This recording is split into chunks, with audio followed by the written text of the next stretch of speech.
Togo 2019 की एक American drama adventurous film है जिसे डायरेक्ट किया है एरिक्सन कोर ने और प्रोड्यूस किया है वॉल्ट डिज्नी पिक्चर्स ने। ये एक सच्ची घटना पर आधारित फिल्म है जिसमें एक मशहूर लियोनार्ड सेप्ला और उसके स्लेज डॉग टोगो ने 1925 में डिप्थीरिया की एंटीटॉक्सिन सीरम को मौसम के बहुत ही बुरे हालात के होते हुए भी नैनाना से नोम लेकर आया था। नैनाना नोम से करीब 600 माइल्स की दूरी पर था। ये तो था इस मूवी का प्लॉट। इससे पहले थोड़ा इस घटना के रियल इवेंट को जान लेते हैं। न्यूयॉर्क के सेंट्रल पार्क में एक डॉग बाल्टो की स्टैचू है जिसे बाल्टो के ऑनर में वहां लगाया गया है। बाल्टो 1925 के serum run to Nome project का लीड डॉग था। सीरम रन अलास्का के टुंड्रा रीजन में हुई थी जब अलास्का के नोम नाम के एक छोटे से कस्बे में डिप्थीरिया बहुत ही तेजी से फैला था और इसके कारण बहुत सारे बच्चों की जान जाने का डर था। डिप्थीरिया के एंटीटॉक्सिन सीरम को 600 माइल्स की दूरी से लाने के लिए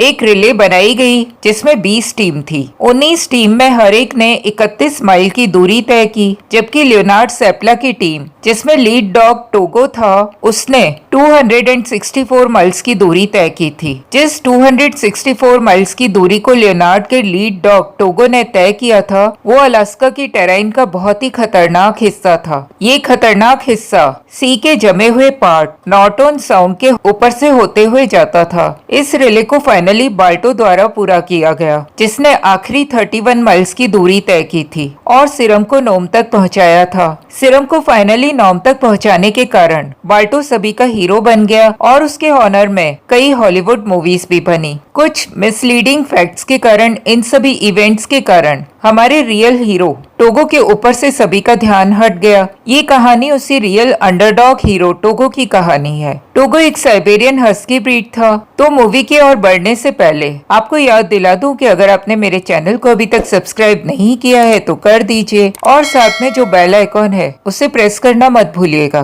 ताकि आपको मेरी आने वाली वीडियोस के अपडेट्स मिलते रहेंगे। तो चलते हैं मूवी की ओर। अलास्का के नोम कस्बे में बहुत भारी तूफान के हालात बन गए हैं। 24 जनवरी 1925 का दिन है। लियोनार्ड सेप्ला अपने सभी डॉग्स के साथ लौट रहा है। वो कई दिनों बाद कैराबू से एक लंबी स्लेज राइड के बाद वापस आया है। कस्बे में आते ही उसकी मुलाकात उसके एक पहचान वाले दोस्त से होती है जो उसे बताता है कि नोम में और उसके आसपास के इलाके में डिप्थीरिया फैला हुआ है जिसके कारण अभी तक 5 बच्चों की जान जा चुकी है और कई बच्चे गंभीर हालत में हैं। मेयर जॉर्ज मेनार्ड ने एक मीटिंग रखी है जिसमें वो बताते हैं कि कस्बे में डिप्थीरिया फैला हुआ है और इसकी एंटीटॉक्सिन सीरम फेयरबैंक्स के हॉस्पिटल में मौजूद है जिसे वो लोग ट्रेन से नैनाना तक भेज देंगे। वो इसे यहाँ एयरवेज से भेज सकते हैं लेकिन आने वाले दिनों में मौसम बहुत खराब दिख रहा है और बर्फीला तूफान आने का अंदेशा है जिसके कारण सीरम को एरोप्लेन से आने में बहुत समय लग जाएगा और यहाँ कई और बच्चे मौत के मुंह में चले जाएंगे। मेयर कहते हैं कि वो कोशिश करेगा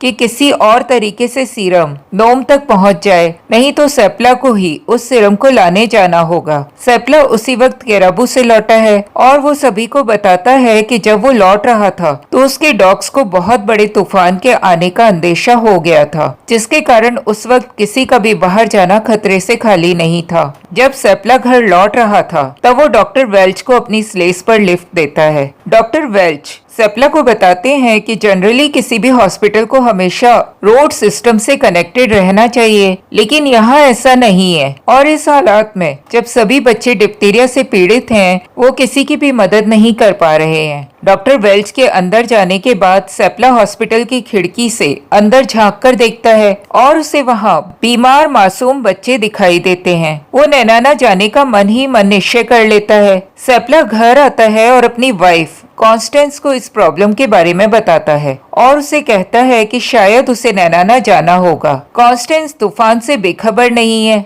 वो सेप्ला के नैनाना जाने को लेकर चिंता व्यक्त करती है। सेप्ला उसे कन्विंस करने के लिए बच्चों की कंडीशन के बारे में बताता है। कॉन्स्टेंस टोगो के बारे में चिंतित है क्योंकि वो 12 साल का हो चुका है और उसके लिए ये लंबी खतरनाक यात्रा सही नहीं है। रात को मेयर सेप्ला के पास आते हैं और उसे बताते हैं कि अब उनके सामने बस एक ही ऑप्शन है कि सेप्ला को ही सीरम लेने नैनाना जाना होगा। सेप्ला उसी वक्त जाने के लिए तैयार हो जाता है। कॉन्स्टेंस टोगो को प्यार करती है और उसे सेप्ला और टोगो दोनों की बहुत चिंता है। सेप्ला अपनी स्लेज रेडी करता है और वहां से निकल जाता है। टोगो उसका लीड डॉग है जो स्लेज में सबसे आगे रहता है। सेप्ला जाने से पहले टोगो से कहता है कि वो इस यात्रा में उसे पूरी तरह से सहयोग करे। रास्ते में सेप्ला को टोगो से 12 साल पहले हुई पहली मुलाकात याद आती है। कॉन्स्टेंस एक पपी को बीमार होने के कारण बेडरूम में लेकर आ गई थी। सेप्ला उसे अपने बेडरूम में बर्दाश्त नहीं कर पाता। वो उस पपी को पसंद नहीं करता क्योंकि उसे वो बेकार लगता है। कॉन्स्टेंस उसकी देखभाल करती है। वो सेप्ला को उस पपी को बाकी सभी डॉग्स के साथ रखने और उसे स्लेज के लिए तैयार करने के लिए कहती है, लेकिन सेप्ला का कहना है कि ये स्लेज डॉग नहीं है।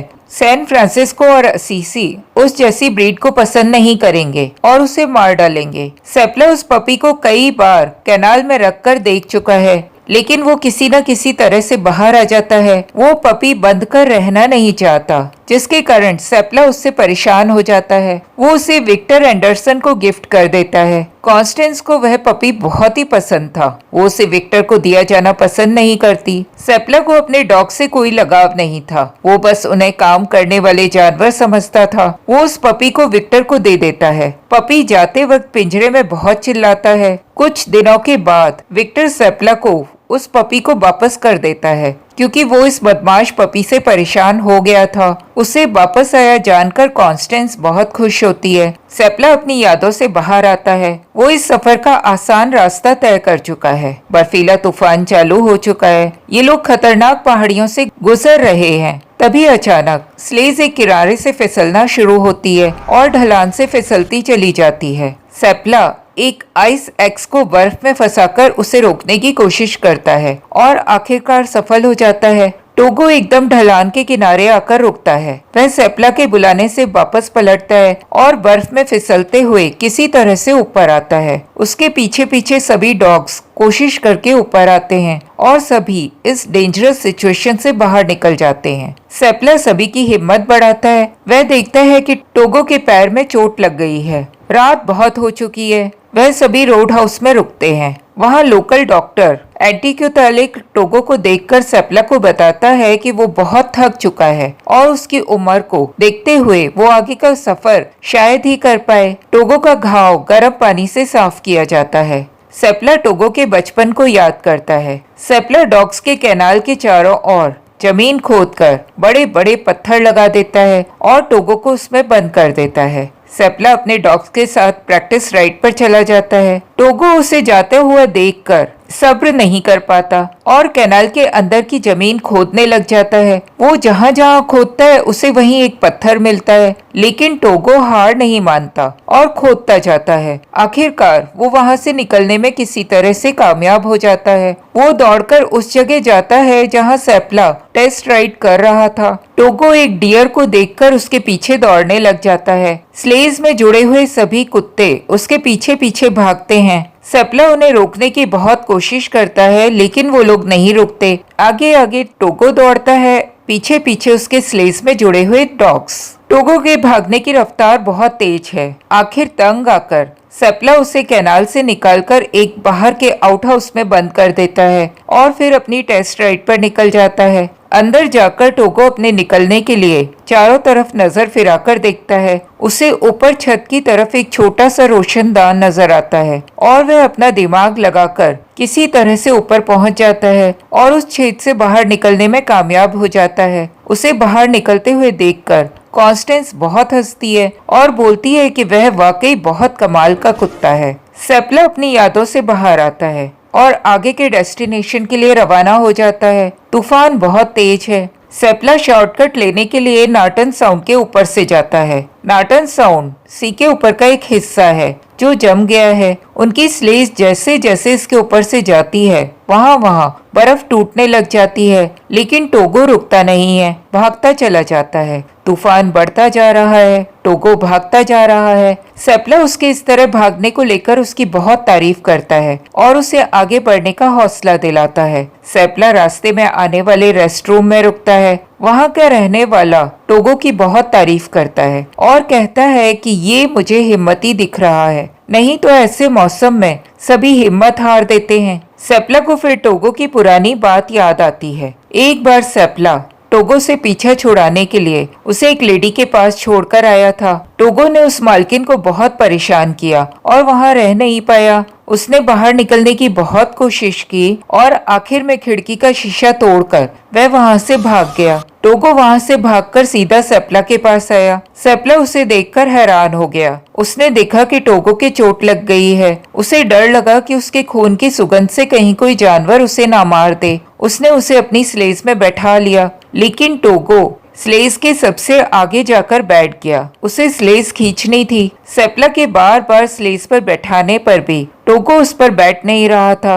तब सेप्ला ने उसे सबसे पीछे बांध दिया। टोगो के बगल वाले डॉगी ने उसे देखकर गुर्राना शुरू किया। तब टोगो ने बहुत प्यार से चाटकर उसे चुप करवा दिया। सेप्ला ने देखा कि टोगो की रफ्तार बहुत तेज है। उसने उसे वहां से खोलकर थोड़ा आगे बांधा, लेकिन उसकी रफ्तार और भी तेज थी।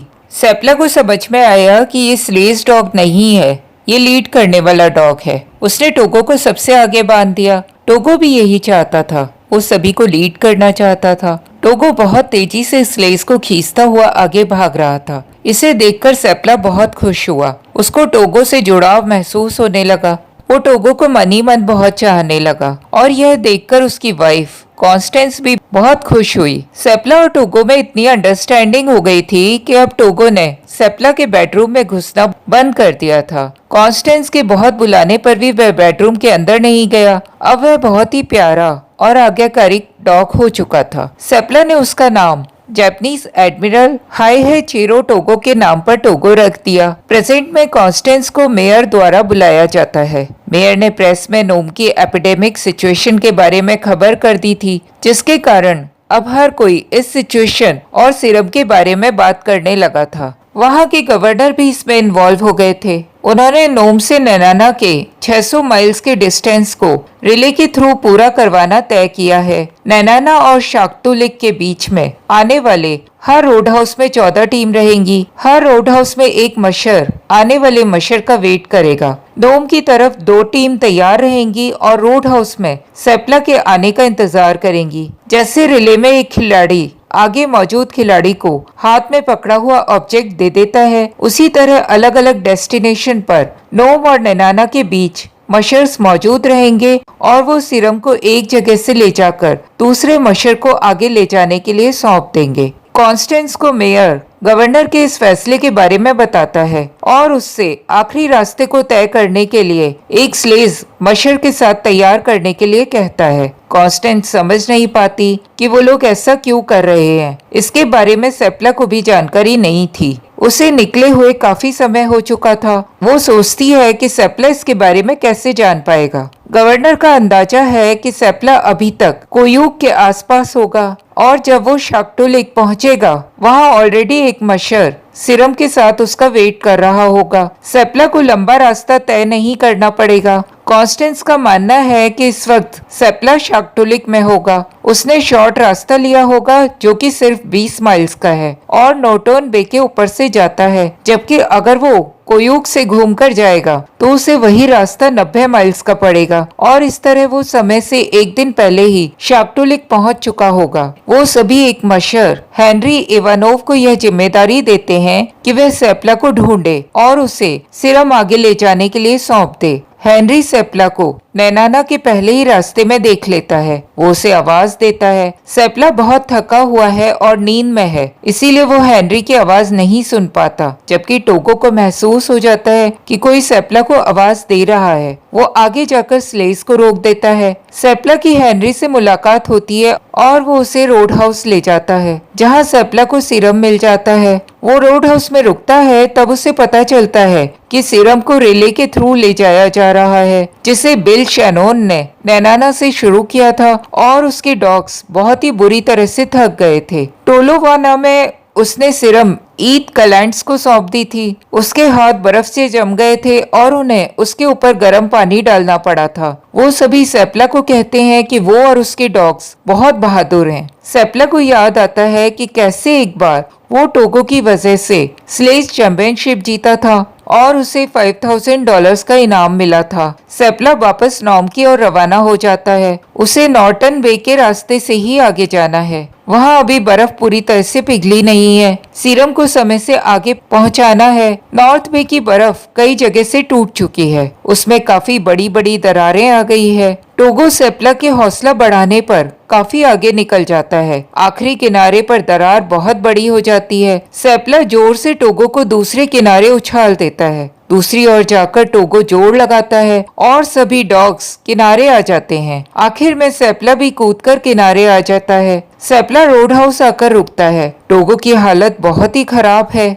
वो भी बहुत थक गया है। इधर नोम में एक स्लेज तैयार कर दी जाती है और उसमें बाल्टो को लीड में बांध दिया जाता है। उस स्लेज को मशर गनर चला रहा था। गनर वहां से नियरेस्ट रोड हाउस के लिए रवाना हो जाता है। अगले दिन जब सेप्ला जाने के लिए स्लेज तैयार करता है, तब उसे रोड हाउस ओनर दिखाता है कि नॉर्टन बे पूरी तरह से पिघल चुका है। अब वहाँ चारों ओर पानी ही पानी है। सेप्ला एक बहुत ही बड़े खतरे से बाहर निकल आया था।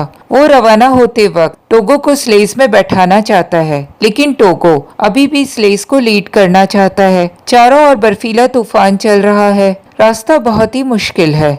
पहाड़ी पर सेप्ला को चढ़ना पड़ता है। वो आगे आगे और टोगो बाकी डॉग्स के साथ पीछे पीछे ऊपर चढ़ते हैं। तूफान तेज होता चला जाता है, जिसके कारण सेप्ला को आगे कुछ नहीं दिख रहा। वो थक गया है। वो टोगो को कहता है कि किसी तरह उसे बिग जॉन के रोड हाउस तक पहुंचा दे। सेप्ला को नींद आ जाती है और वो स्लेज पर उसी हालत में सो जाता है। टोगो किसी तरह उस बर्फीले तूफान में से निकलकर सेप्ला को बिग जॉन के रोड हाउस तक ले जाता है। बिग जॉन सेप्ला को वहां देखकर बहुत खुश होता है। गनर वहां सेप्ला का इंतजार कर रहा है। वो सेप्ला से सीरम ले लेता है और वहां से नोम के लिए निकल जाता है। टोगो बुरी तरह से घायल है। उसके पैर में चोट लगी है। गनर टाउन में आता है और उसे देखकर मेयर भी वहां आ जाता है। गनर को सीरम लाने वाला मानकर रिकॉर्ड्स में उसका नाम लिखा जाता है और उसकी फोटो खींची जाती है और उसके लीड डॉग बाल्टो का भी रिकॉर्ड्स में नाम लिखा जाता है और उसकी भी फोटो ली जाती है, जिसके कारण बाल्टो को नोम का चैंपियन सेवियर माना जाने लगा। सेप्ला तूफान के थमने तक बिग जॉन के रोड हाउस में रुक जाता है। तब तक टोगो को भी रेस्ट मिल चुका है। उसने भी अपनी एज के हिसाब से जरूरत से ज्यादा ही मेहनत कर ली थी। सेप्ला घर लौट आता है। कॉन्स्टेंस टोगो की देखभाल करती है। वो मायूस है कि सीरम लाने का पूरा क्रेडिट गनर और बाल्टो को मिला है और सेप्ला और टोगो का कहीं नाम भी नहीं आया। डैन सेप्ला से मिलने आता है और टोगो के लिए फर लेकर आया है। टोगो फर देखकर उस पर आकर बैठ जाता है। सेप्ला और कॉन्स्टेंस से डैव अपनी बेटी सैली के साथ मिलने आता है। सीरम ने सैली की जान बचाई थी। सैली अपना बनाया हुआ टॉय डॉग सेप्ला को गिफ्ट कर देती है। सैली एक बच्ची है। वो टोगो को कमजोर देखकर सेप्ला से पूछती है कि क्या ये टोगो मरने वाला है। सेप्ला ये सुनकर दुखी हो जाता है और वहां से उठकर बाहर आ जाता है। कॉन्स्टेंस आकर उसे समझाती है कि सैली एक बच्ची है, उसे बात की गंभीरता का अंदाजा नहीं है, लेकिन सेप्ला दुखी है। वो कहता है कि मैं जानता था कि टोगो 12 साल का है और वो इस तूफान को झेल नहीं पाएगा। उसकी इस हालत का जिम्मेदार मैं हूँ। टोगो अब घर में कॉन्स्टेंस के साथ है। सेप्ला उसे अपने साथ काम पर नहीं ले जाता। उसे जाते देखकर टोगो घर के अंदर से बाहर जाने के लिए बहुत छटपटाता है और किसी तरह से दरवाजा खोलकर सेप्ला की ओर भाग लेता है। वो अपने पैर में चोट होने के बावजूद भी भाग रहा था और भागते हुए ही वो अपनी चोट को भी भूल जाता है। सेप्ला भी स्लेज चलाते हुए बहुत दुखी था। वो टोगो के आने से बहुत खुश हो जाता है। वो कहता है कि मैंने सोचा कि टोगो अब स्लेज नहीं खींच पाएगा, लेकिन वो तो अभी भी इसके लिए तैयार था। सेप्ला और टोगो के बीच में बहुत ही सुंदर रिश्ता कायम हो जाता है। टोगो उस सीरम रेस के 2 साल तक और जिया। वो फादर भी बना। हालांकि रिकॉर्ड्स में सीरम लाने वाला हीरो पाल्टो बना, लेकिन सभी मशर्स टोगो की वैल्यू जानते थे। वो टोगो के बच्चों को लेने के लिए सेप्ला के पास आए। तब उसे एक नई ब्रीड बुलाया जाने लगा, सेप्ला साइबेरियन, जो कि अपनी बुद्धिमानी, साहस और ताकत के लिए जानी जाने लगी। सेप्ला साइबेरियन सबसे ज्यादा अपने इंसानों के साथ के खूबसूरत रिश्ते को लेकर चर्चित हुए। सेप्ला के खुद के शब्दों में, सेप्ला साइबेरियंस अगर आपसे रिश्ता बनाते हैं तो सीधा आपके दिल में उतर जाते हैं। टोगो की एक थर्सडे को दिसंबर में डेथ हो गई। टोगो की मूवी स्टोरी में डिज्नी ने काफी चेंजेस किए हैं। टोगो का जन्म लिटिल क्रीक अलास्का में 17 अक्टूबर 1913 को हुआ था और उसकी डेथ 5 दिसंबर 1929 को पोलैंड स्प्रिंग मैने में हुई थी। बचपन में उसे गले में इन्फेक्शन के कारण बहुत तकलीफ सहनी पड़ी, लेकिन कॉन्स्टेंस के देखभाल करने के कारण वो पूरी तरह से स्वस्थ हो गया। वो बहुत ही शरारती और उपद्रवी था, कहीं बंद कर नहीं रह पाता था। बाद में उसे सेप्ला ने अपनी स्लेज डॉग टीम में लीड के रूप में रख लिया। टोगो 1925 की डिप्थीरिया सीरम रेस में 630 माइल्स के सफर में कुल 261 माइल्स चला था, जिसमें उसने 170 माइल्स सीरम को पिक करने के लिए और 91 माइल्स सीरम के साथ तय किए। उसका तय किया गया 261 माइल्स का सफर बहुत ही खतरनाक था। उस वक्त बर्फीला तूफान जोरों पर था और टेम्परेचर -30 से -40 डिग्री फ़ारेनहाइट था। इस 261 माइल्स के सफर का सबसे मुश्किल हिस्सा नॉर्टन के 41 माइल्स के हिस्से को क्रॉस करना था। हालांकि इस सीरम रेस का क्रेडिट उस वक्त टोगो को नहीं मिल पाया, क्योंकि वो नोम पहुंचने वाला आखिरी नहीं था। टोगो को ओल्ड एज में सेप्ला ने एलिजाबेथ रिकर को दे दिया, जो कि मैने में रहती थी। एलिजाबेथ और सेप्ला ने पोलैंड स्प्रिंग रिसोर्ट में टोगो की नेक्स्ट जनरेशन के लिए कैनाल भी बनाई थी। टोगो 16 साल की उम्र तक जिया। टोगो की माउंटेड स्किन वेसिला अलास्का के Iditarod trail sled dog race headquarter museum में रखी हुई है और उसका स्केलेटन येल यूनिवर्सिटी के Peabody museum of national history's collection में रखा हुआ है। टोगो के सीरम रेस के ऊपर ग्रे सेलिसबरी की बेस्ट सेलिंग बुक लिखी गई है, जिसका नाम है द क्रूएलेस्ट माइल्स।